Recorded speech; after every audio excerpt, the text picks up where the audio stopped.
Sehee and her family when moved from the city to the picturesque countryside of South Korea.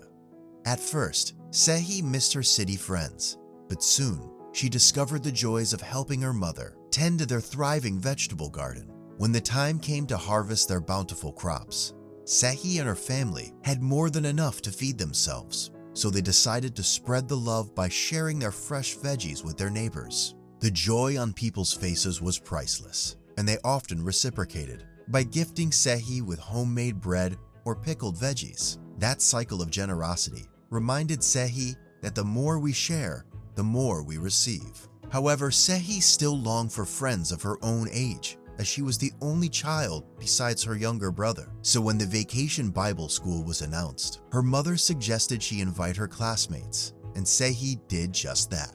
She gave out special invitations at school, hoping and praying that her peers would attend. When no one came, Sehee was disheartened, but Sehee continued to trust in Jesus and prayed for her classmates. After all, her job was only to invite them. God would convince them to attend, she thought. And then, one day, a boy from her class showed up at church. He didn't know anything about Jesus, but he was eager to learn. Sehee and her brother became friends with the boy, who expressed his love for the church and his desire to come every week.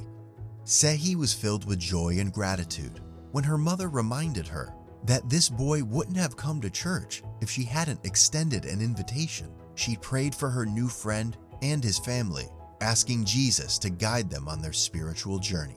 Jesus is calling us to invite those around us to accept Him today.